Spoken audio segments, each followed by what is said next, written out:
Em 2 Reis 19:35, encontramos uma das declarações mais impressionantes de toda a narrativa bíblica. Em uma única noite, 185.000 soldados do exército assírio morreram e Jerusalém foi preservada.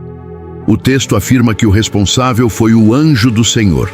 A pergunta que atravessa séculos é inevitável.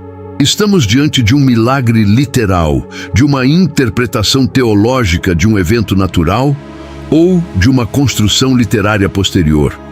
Hoje, vamos investigar esse episódio com método histórico, análise documental e senso crítico. Para compreender o peso dessa afirmação, precisamos voltar ao século 8 a.C., quando a Síria era a superpotência dominante do Oriente Próximo. Seu império era conhecido por campanhas militares brutais, deportações em massa e uma máquina de propaganda altamente sofisticada. O rei Senaqueribe, sucessor de Sargão II, liderou campanhas extensas para consolidar o domínio assírio sobre regiões rebeldes. Judá, governada por Ezequias, estava entre esses territórios estratégicos. Jerusalém não era apenas uma cidade religiosa, era um ponto crucial em rotas comerciais e alianças políticas. Ezequias implementou reformas internas e fortaleceu as defesas da cidade. Evidências arqueológicas, como o túnel de Siloé, confirmam preparativos concretos para resistir a um cerco. Isso já nos coloca em terreno histórico sólido. O conflito entre a Síria e Judá não é ficção. Ele está registrado tanto nas escrituras quanto em fontes assírias. O relato bíblico descreve o avanço do exército assírio, a queda de cidades fortificadas de Judá e a chegada das tropas às portas de Jerusalém. Senaqueribe envia mensagens de intimidação, desafiando a confiança de Ezequias em seu Deus. O texto apresenta então a oração do rei e a resposta profética anunciando que a cidade não seria tomada. Em seguida, lemos que, durante a noite, 185.000 soldados morreram, levando a retirada à Síria. Aqui surge a primeira questão crítica. O texto é puramente teológico ou possui intenção historiográfica? A narrativa apresenta nomes, lugares e sequência de eventos coerentes com o contexto político da época.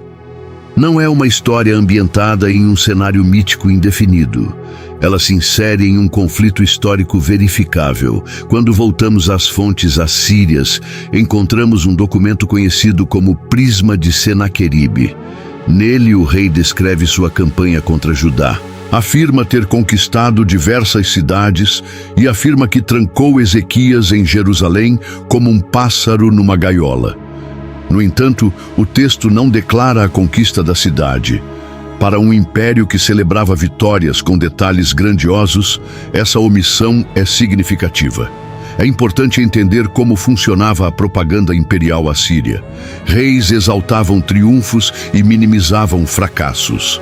Se Jerusalém tivesse sido tomada, seria razoável esperar uma declaração explícita. O silêncio sobre a conquista sugere que algo interrompeu a campanha. O registro assírio confirma o cerco. O texto bíblico explica a retirada. Mas como explicar a morte de 185.000 soldados? Historiadores propõem hipóteses naturais. Uma delas é a ocorrência de uma epidemia súbita no acampamento assírio. Exércitos antigos, aglomerados em condições sanitárias precárias, eram vulneráveis a surtos devastadores. Uma doença poderia ter causado mortes em larga escala e forçado retirada estratégica. Outra hipótese considera pressões políticas internas no império. Senaqueribe poderia ter sido compelido a retornar rapidamente à capital por ameaças em outras regiões. Há também a discussão sobre o número 185.000. Seria literal, simbólico ou uma forma antiga de expressar magnitude catastrófica? Essas possibilidades não anulam o relato bíblico. Antes, oferecem cenários históricos compatíveis. Um evento natural extraordinário poderia ter sido interpretado pelos autores como intervenção divina direta. Na historiografia antiga, acontecimentos eram frequentemente descritos sob lente teológica. Isso não implica invenção, mas interpretação. É aqui que o debate moderno entra em cena. Parte do ceticismo contemporâneo, parte do pressuposto filosófico de que milagres são impossíveis. Contudo, essa é uma posição metafísica, não uma conclusão histórica. O historiador trabalha com evidências disponíveis. Se o cerco é confirmado, se a cidade não foi conquistada e se há indícios de interrupção abrupta da campanha, então o núcleo histórico do relato permanece plausível.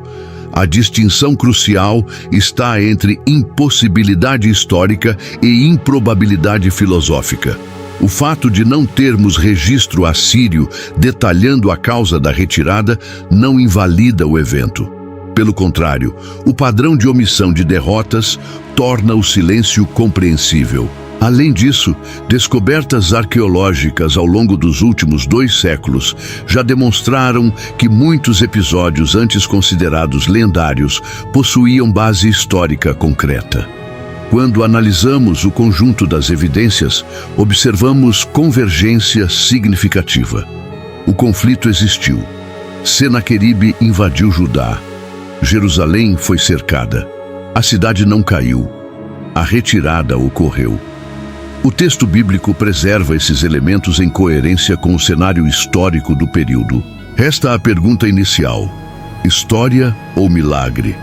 Talvez a formulação mais precisa seja reconhecer que, no mundo antigo, história e teologia não eram categorias mutuamente exclusivas. Um acontecimento histórico podia ser compreendido como ato divino. A Bíblia não se apresenta como relatório neutro, ela interpreta os eventos à luz da soberania de Deus. Isso não a torna automaticamente fictícia. O que esta investigação demonstra é que o relato não está isolado da realidade histórica. Ele dialoga com documentos externos e se encaixa no contexto geopolítico do século VIII a.C. O ceticismo, que descarta o episódio como mito, precisa lidar com essas convergências. Ao mesmo tempo, a fé que o aceita deve reconhecer a complexidade do cenário histórico. Ao final, a questão não é apenas se um anjo interveio, mas se o texto bíblico pode ser examinado criticamente sem colapsar sob escrutínio histórico. A evidência sugere que pode. E isso, por si só, já fortalece a credibilidade das Escrituras dentro do campo da investigação histórica séria. Assim, diante dos dados disponíveis, a resposta talvez não seja uma escolha simples entre história ou milagre.